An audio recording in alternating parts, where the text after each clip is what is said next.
Hello students, welcome to core classes.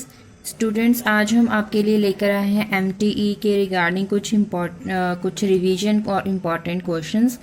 ये जो questions है ऑलमोस्ट पूरे सिलेबस में से कुछ क्वेश्चंस को उठाया है, जिसको सॉल्व करने का तरीका हमने बताया है, ताकि अगर इस तरह से कोई क्वेश्चन आ जाए तो आपको क्वेश्चन को सॉल्व करना इजी रहे। तो जिन स्टूडेंट्स को अभी रिवीजन आपने आई होप सभी ने कर ली होगी, लेकिन ये क्वेश्चंस सिर्फ आपकी रिवीजन के लिए है, ताकि आपको क्वेश्चन को सॉल्व करने का पता चल जाए। तो जैसे कि फर्स्ट क्वेश्चन है, ये एक तरह से क्वेश्चन इस तरह से पूछा गया है कि टू आइडेंटिकल कॉइन्स हैं। हमारे पास टू आइडेंटिकल कॉइन्स हैं, टॉस किए गए हैं साइमल्टेनियसली, ठीक है, फॉर 200 टाइम्स। तो जो सिमिलर हैं, आइडेंटिकल कॉइन्स हैं, ये बात आप याद रखें। दो आइडेंटिकल कॉइन्स साइमल्टेनियसली टॉस करे गए हैं 200 टाइम्स। क्या क्या मिला? Then got 50 times.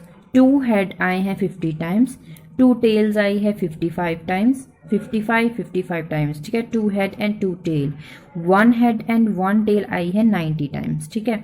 ये पता करना है कि does this result agree with hypothesis that the tossing is random, क्या हाइपोथेसिस के साथ मैच करती है। तो उसके लिए हम शाई स्क्वायर टेस्ट करेंगे। इसके लिए कैसे करेंगे?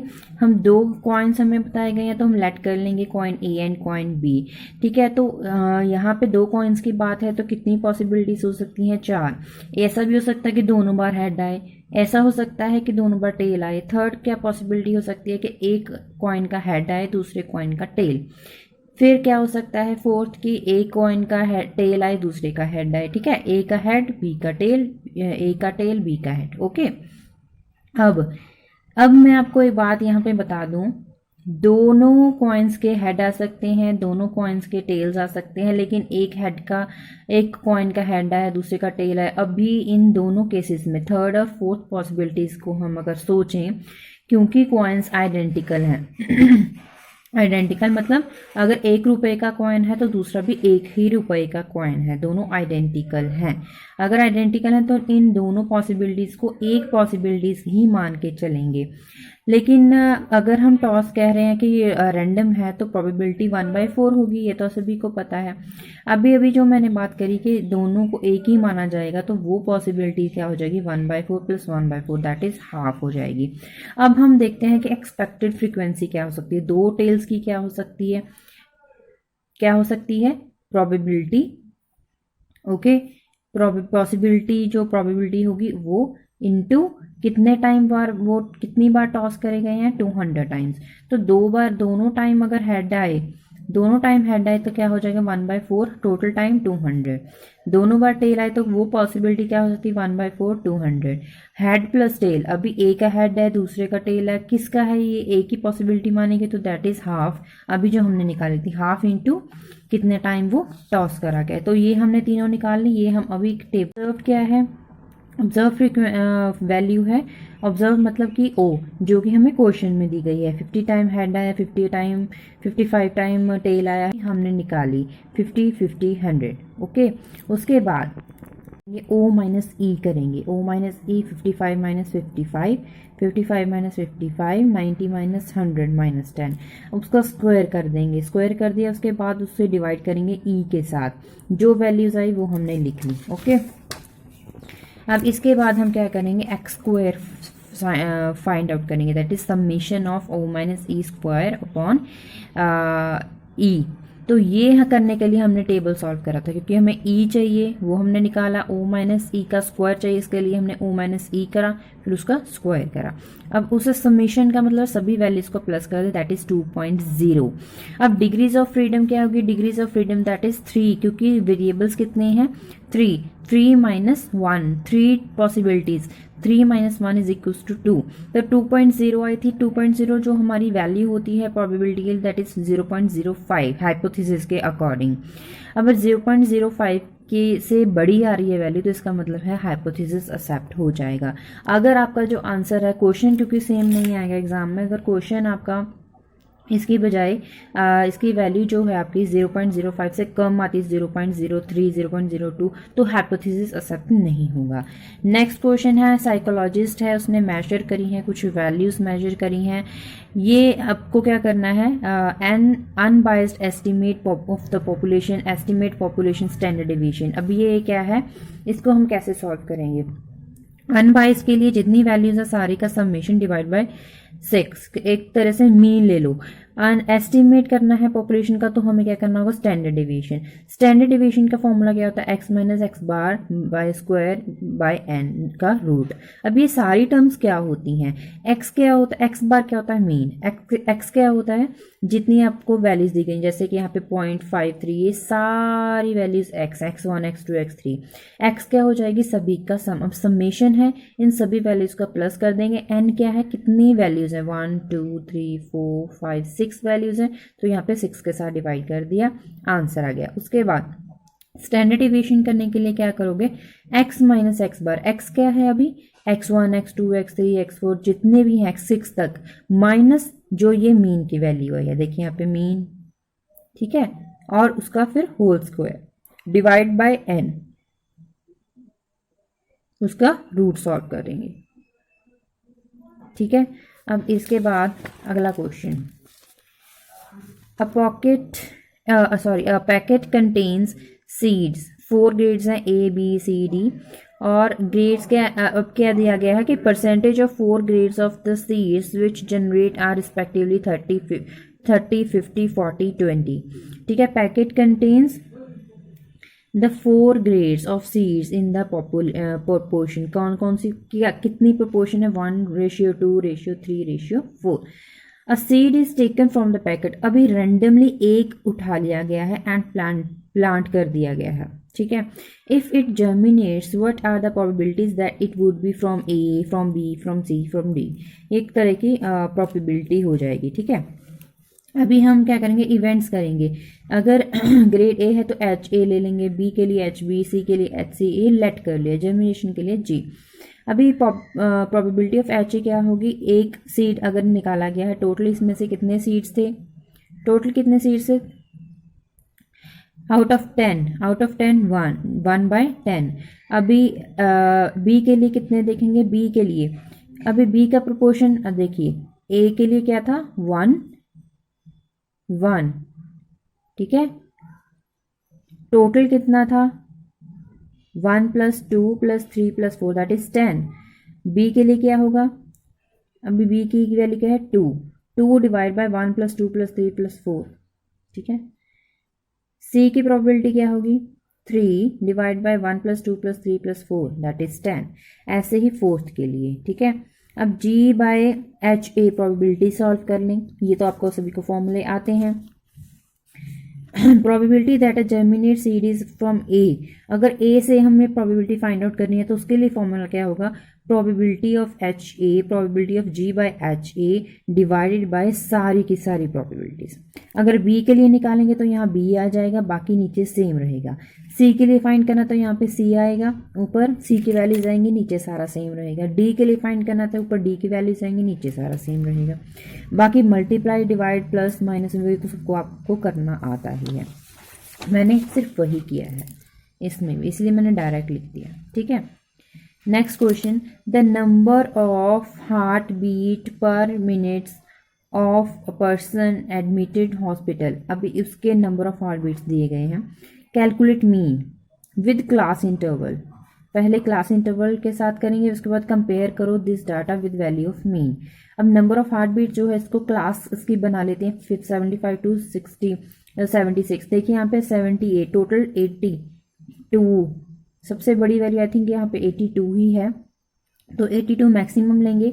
स्टार्ट कहाँ से हो रहा है, आई थिंक 75 से ही स्टार्ट हो, मिनिमम वैल्यू 75, तो 75 से लेकर 82 तक हमको नंबर चाहिए, तो वो कैसे ले लेंगे हम, 75 to 76, 77 to 78, 79 to 80, 81 to 82, तो उसकी वैल्यूज क्या है, कितनी बार रिपीट हुआ, 75 से 76 3 बार, 77 से 78 10 टाइम्स, 79 से 80 कितने टाइम्स रिपीट हुआ 5, 81 टू 82 दैट इज़ 2। ये तो बहुत छोटी क्लासेस का काम है, तो टोटल कर लिया हमने, ठीक है। उसके बाद क्लास वैल्यूज़ कैसे फाइंड करें। क्लास वैल्यूज़ क्या होती है, इसका इसका आप जो इसको सॉल्व करते हो 75.5 आएगा इन दोनों को सॉल्व करके, इन दोनों को सॉल्व करके 77.5, इन दोनों को सॉल्व किया, इन दोनों को, ठीक है। ये वैल्यूज़ तो ईजीली निकल जाएंगी। फ्रीक्वेंसी क्या होंगी, ये जो हमने लिखी है। यहाँ पे जो वैल्यू सॉल्व करनी है वो क्या है, इन दोनों का मल्टीप्लाई।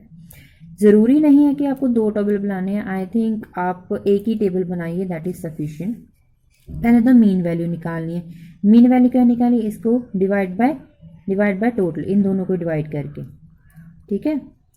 अब ऑब्जर्व्ड रॉ डाटा से क्या पता चला, that is 78.15।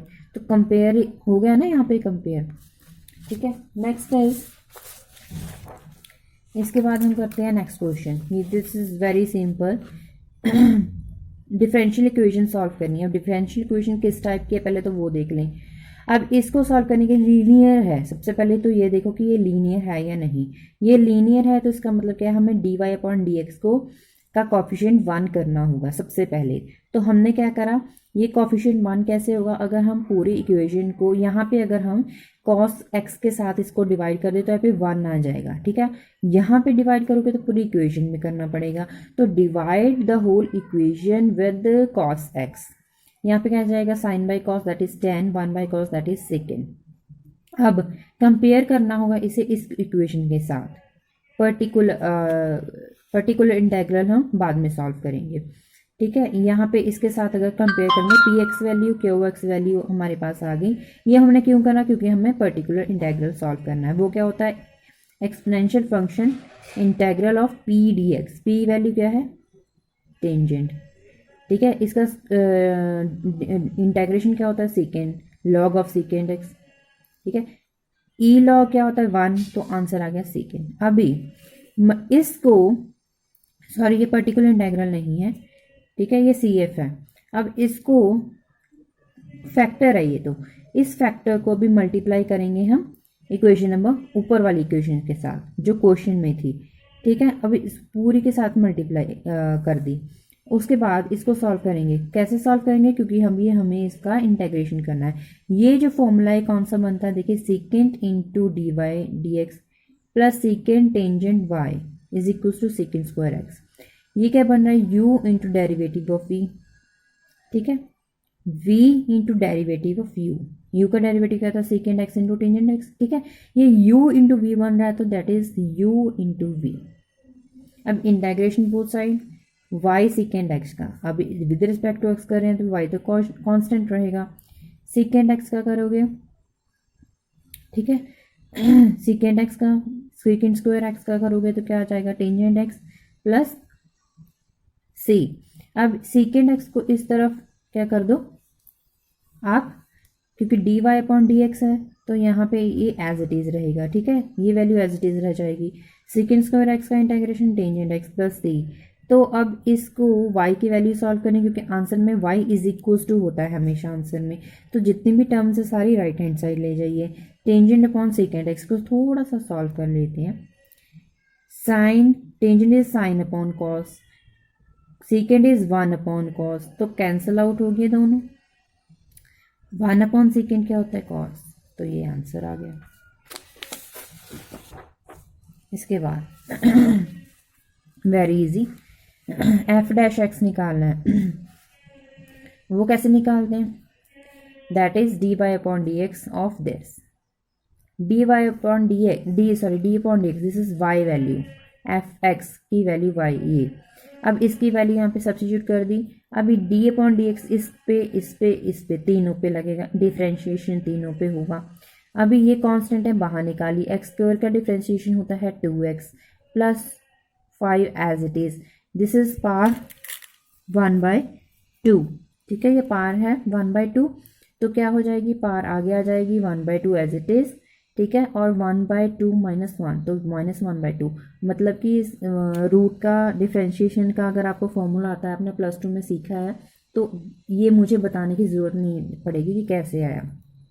-2 dx upon dx that is 1, बस इसको सॉल्व करा, आंसर आ गया। Next question, work done by the force given है एक point application move from A to B.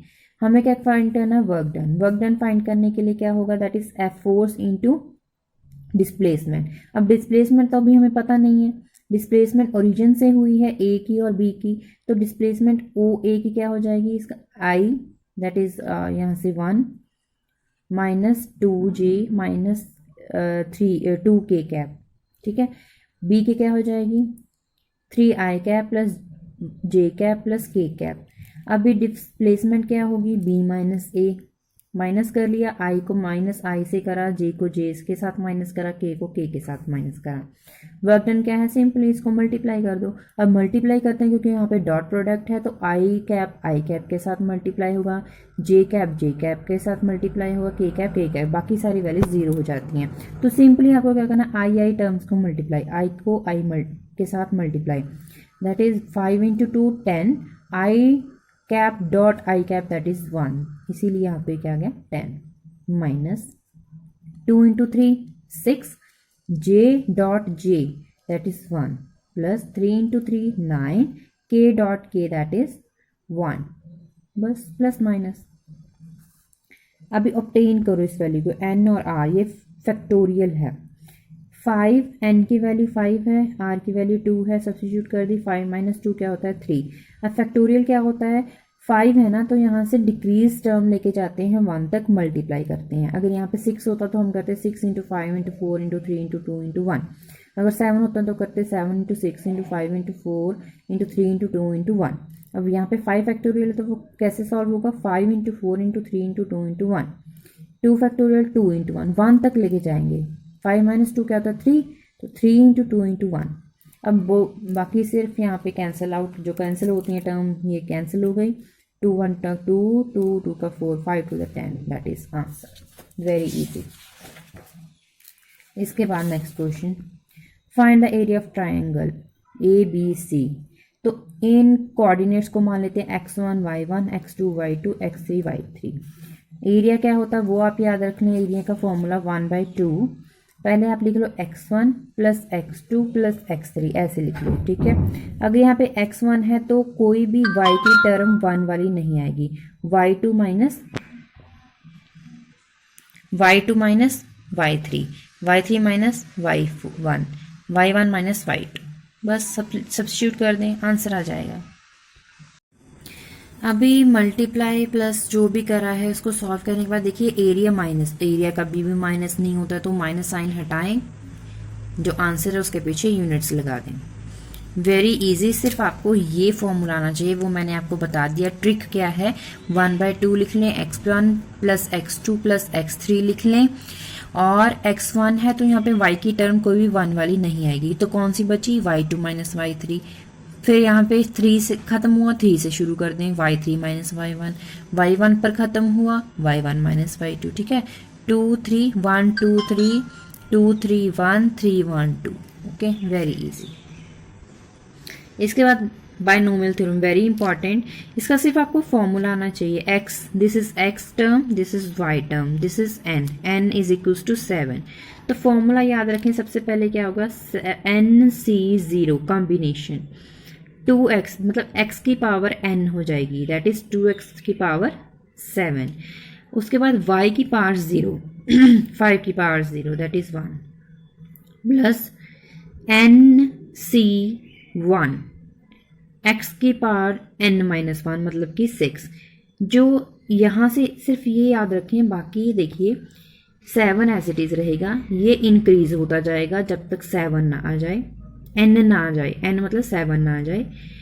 ये जो वैल्यू है तब तक डिक्रीज होती जाएगी जब तक 0 ना आ जाए, ये 0, ठीक है। जो एंड वाली टर्म है वहाँ पे NC7 आएगा, 5 की पावर 7 आ जाएगा। देखिए एंड की टर्म, ये पहली term NC0 x power n y power 0, NC1 x power 6 y power 1, NC3 x power 5, ये वैल्यू और डिक्रीज होती है। देखिए C की term NC1 NC2 NC3 NC 4 5 6 7, और ये जो एक्स टर्म है 7 6 5 4 3 2 1 0, जो वाई की टर्म है 0 1 2 3 4 5 6 7। ओके, बस यहाँ तक आपको सॉल्व करना है। सॉल्व कैसे करना है, सिर्फ सी टर्म सॉल्व करें, नंबर्स को मल्टीप्लाई कर दें। ये जो 5 के पार्ट 7 है उसको सॉल्व करने की ज़रूरत नहीं है,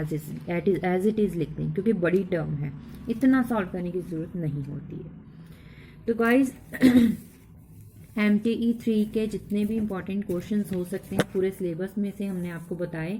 आई होप आपको ये वीडियो अच्छी लगेगी, क्योंकि टाइम इतना नहीं है, तो मैंने कुछ क्वेश्चंस उठा के आपकी बुक में से, आपके सिलेबस में से कुछ क्वेश्चंस उठा के ये सॉल्व करे हैं।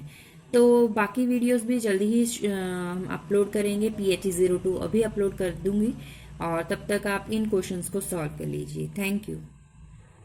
Hello students, welcome to core classes. Students, आज हम आपके लिए लेकर आए हैं MTE के रिगार्डिंग कुछ रिवीजन और इम्पॉर्टेंट क्वेश्चंस।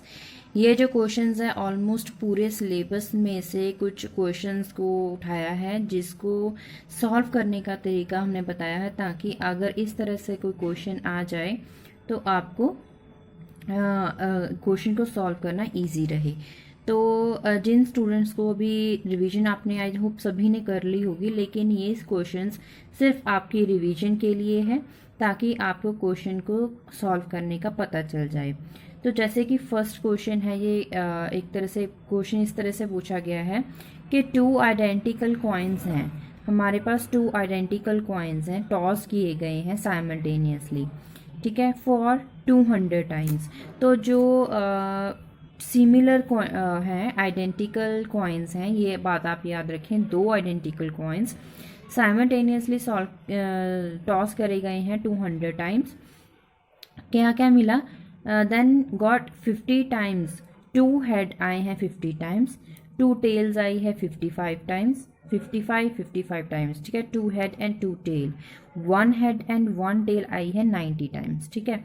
ये पता करना है कि does this result agree with hypothesis that the tossing is random, क्या हाइपोथेसिस के साथ मैच करती है। तो उसके लिए हम शाई स्क्वायर टेस्ट करेंगे। इसके लिए कैसे करेंगे, हम 2 कॉइन्स हमें बताए गए हैं, तो हम लेट कर लेंगे coin A and coin B, ठीक है। तो यहाँ पे 2 कॉइन्स की बात है, तो कितनी पॉसिबिलिटीज हो सकती हैं, 4।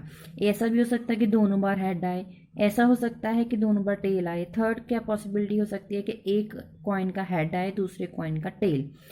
फिर क्या हो सकता है, फोर्थ की एक कॉइन का टेल आए, दूसरे का हेड आए, ठीक है, ए का हेड बी का टेल, ए का टेल बी का हेड। ओके, अब मैं आपको एक बात यहाँ पे बता दूं, दोनों कॉइन्स के हेड आ सकते हैं, दोनों कॉइन्स के टेल्स आ सकते हैं, लेकिन एक कॉइन का हेड आया, दूसरे का टेल आया। अभी इन दोनों केसेस में थर्ड और फोर्थ पॉसिबिलिटीज को हम अगर सोचें, क्योंकि कॉइन्स आइडेंटिकल हैं आइडेंटिकल मतलब अगर 1 रुपए का कॉइन है तो दूसरा भी 1 ही रुपए का कॉइन है, दोनों आइडेंटिकल हैं।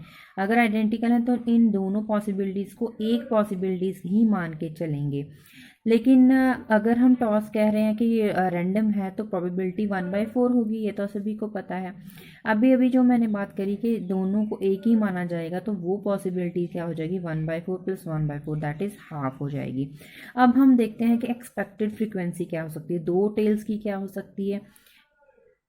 सकती है, प्रोबेबिलिटी। ओके, पॉसिबिलिटी जो प्रोबेबिलिटी होगी वो इनटू कितने कितनी बार टॉस करे गए हैं, 200 टाइम्स। तो 2 बार दोनों टाइम अगर हेड आए, तो क्या हो जाएगा, 1/4, टोटल टाइम 200। दोनों बार टेल आए तो वो पॉसिबिलिटी क्या हो सकती है, 1/4 200। हेड प्लस टेल, अभी ए का हेड है, दूसरे का टेल है, किसका है, ये ए की पॉसिबिलिटी मानेंगे, तो दैट इज हाफ। अभी जो हमने निकाली थी, हाफ इंटू कितने टाइम वो टॉस करा गया, तो ये हमने तीनों निकाल ली। ये हम अभी टेबल क्या है, ऑब्जर्व वैल्यू है, ऑब्जर्व मतलब कि ओ, जो कि हमें क्वेश्चन में दी गई है। 50 टाइम हेड आया, 55 टाइम टेल आया, हमने निकाली 50 50 100। ओके, उसके बाद ये O माइनस ई करेंगे, O माइनस ई 55 माइनस 55, 55 माइनस 55, 90 माइनस 100 माइनस 10, उसका स्क्वायर कर देंगे। स्क्वायर कर दिया उसके बाद उससे डिवाइड करेंगे ई के साथ, जो वैल्यूज़ आई वो हमने लिख ली। ओके, अब इसके बाद हम क्या करेंगे, एक्स स्क्वायर फाइंड आउट करेंगे, that is summation of O minus E square upon E. तो ये करने के लिए हमने टेबल सॉल्व करा था, क्योंकि हमें ई चाहिए वो हमने निकाला, ओ माइनस ई का स्क्वायर चाहिए, इसके लिए हमने ओ माइनस ई करा, फिर उसका स्क्वायर करा।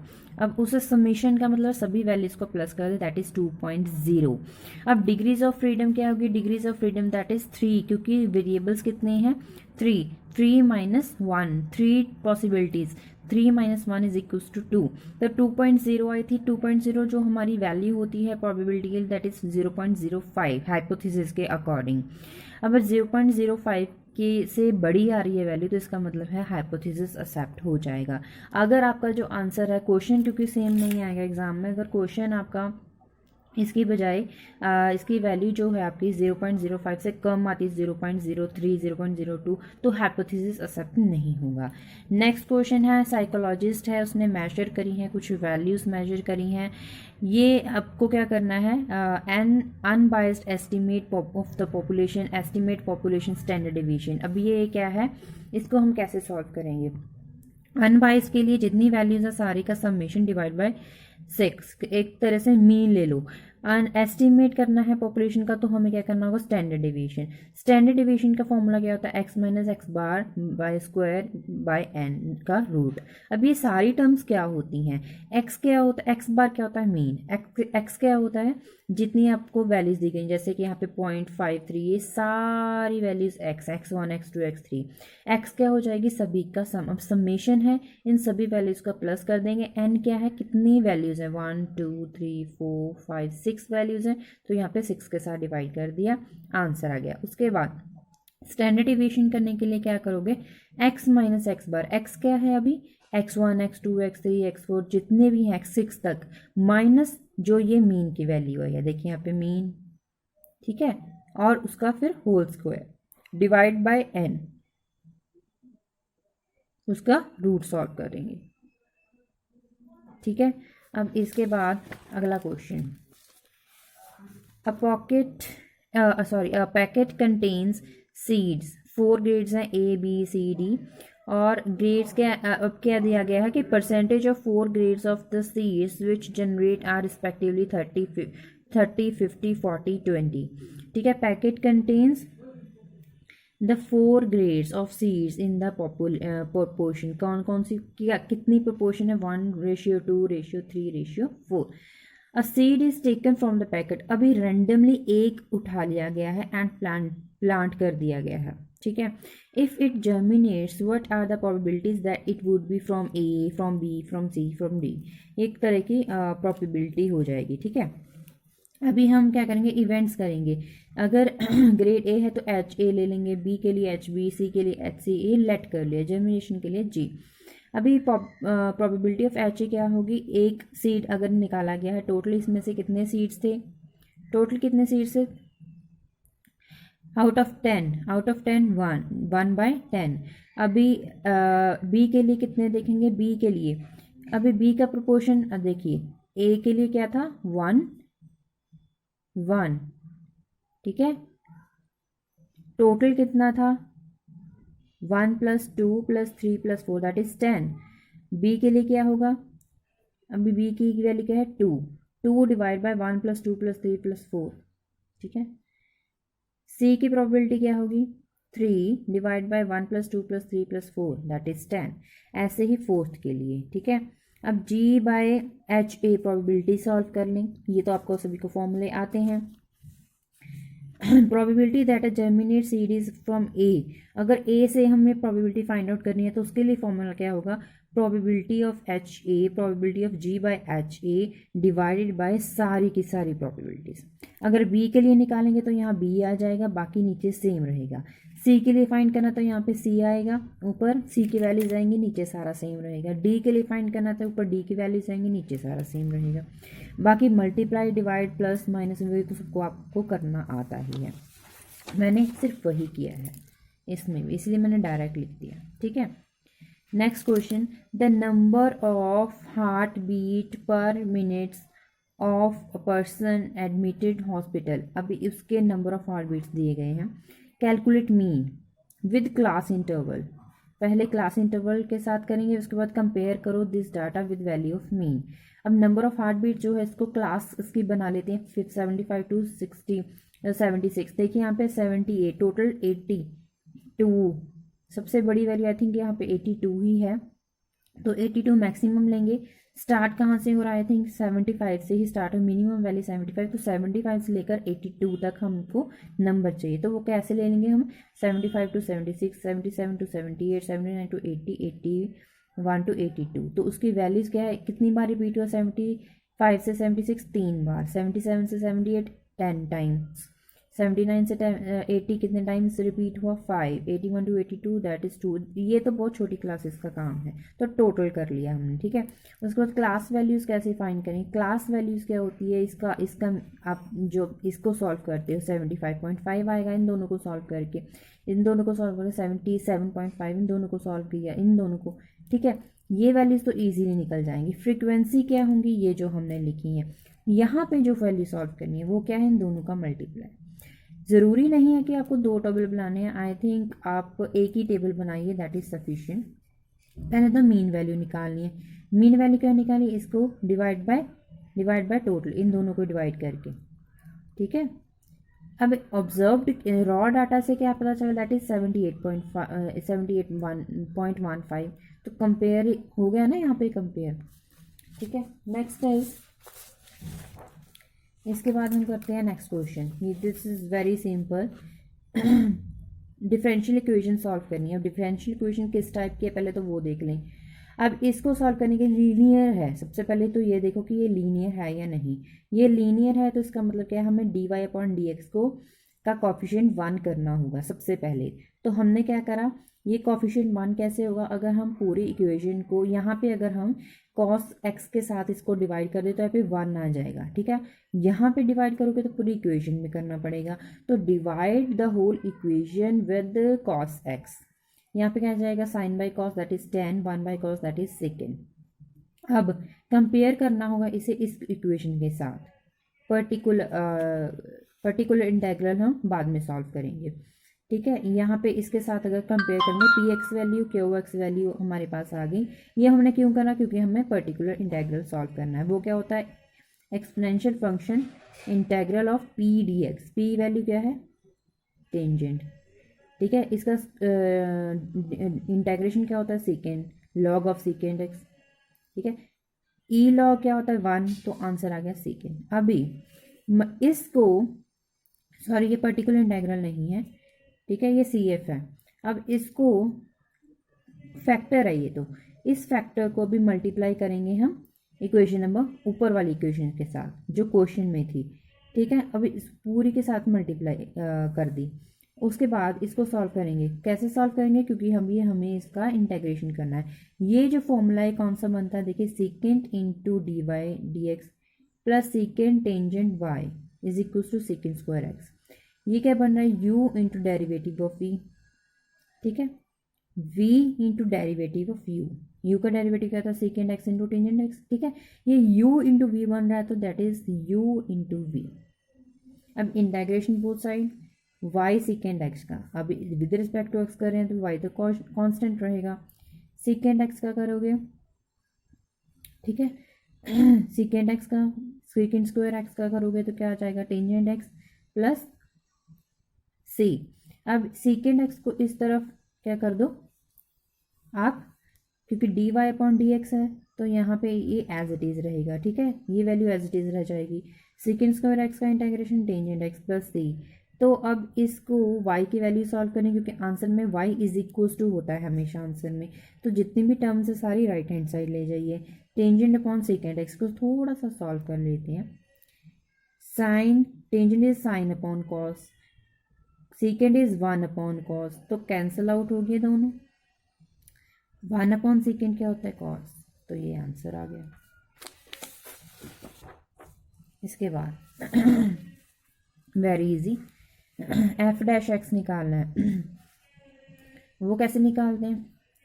That is D Y upon D X of this, D Y upon D X, D upon D X, this is Y value, F X की वैल्यू वाई, ये। अब इसकी वैल्यू यहाँ पे सब्स्टिट्यूट कर दी, अभी डी अपॉन डी एक्स इस पे तीनों पे लगेगा, डिफ्रेंशिएशन तीनों पे होगा।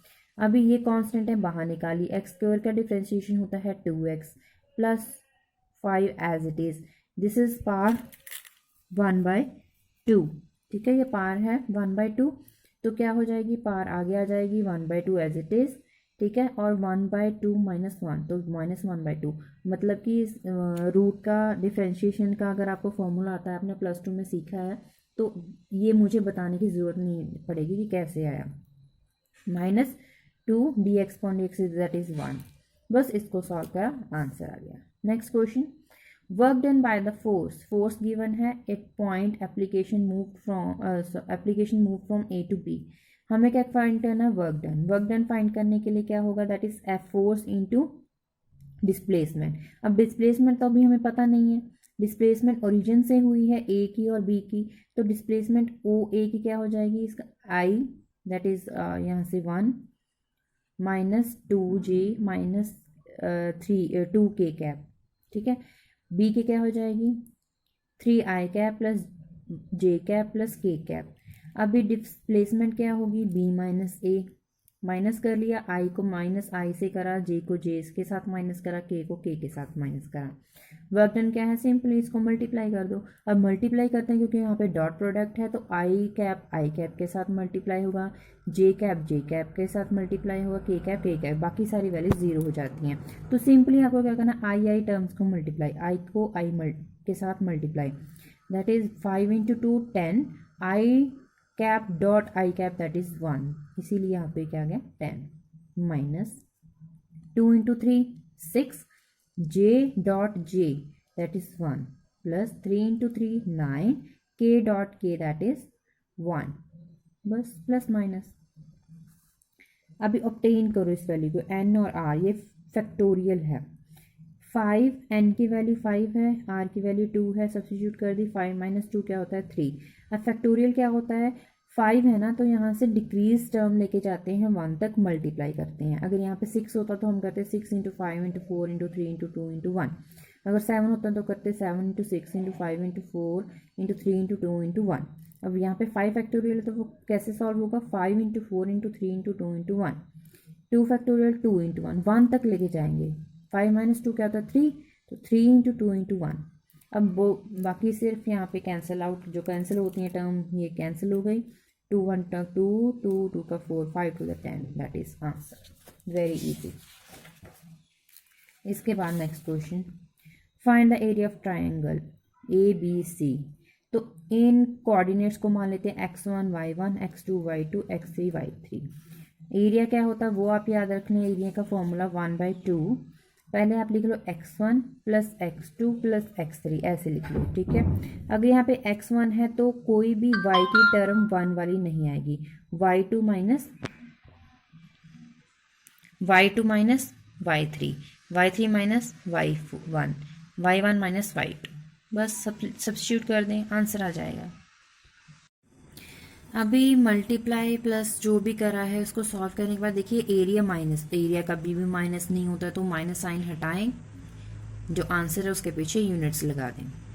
वेरी इजी, सिर्फ आपको ये फॉर्मूला आना चाहिए, वो मैंने आपको बता दिया। ट्रिक क्या है, 1/2 लिख लें, x1 + x2 + x3 लिख लें, और x1 है तो यहाँ पे y की टर्म कोई भी 1 वाली नहीं आएगी, तो कौन सी बची, y2 - y3।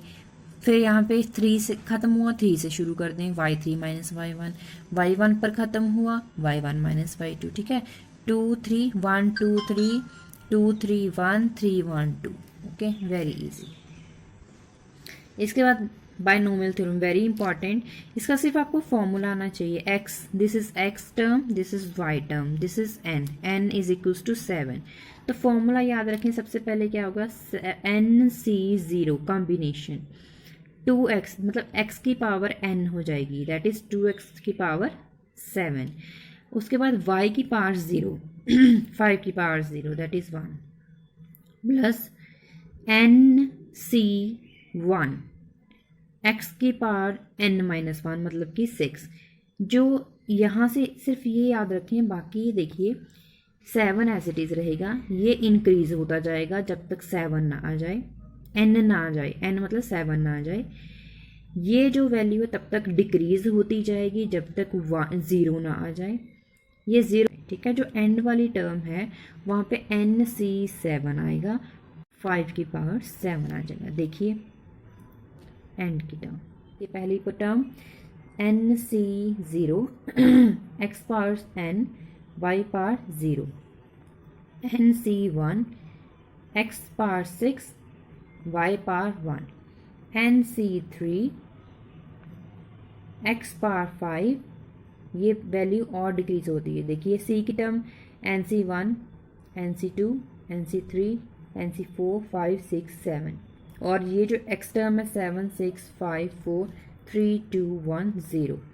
जो y की टर्म है 0, 1, 2, 3, 4, 5, 6, 7। ओके, बस यहाँ तक आपको सॉल्व करना है। सॉल्व कैसे करना है, सिर्फ C टर्म सॉल्व करें, नंबर्स को मल्टीप्लाई कर दें। ये जो 5 के पावर 7 है उसको सॉल्व करने की ज़रूरत नहीं है, एज इट इज़ लिख दें, क्योंकि बड़ी टर्म है, इतना सॉल्व करने की ज़रूरत नहीं होती है। तो गाइज MTE 3 के जितने भी इंपॉर्टेंट क्वेश्चंस हो सकते हैं पूरे सिलेबस में से हमने आपको बताए।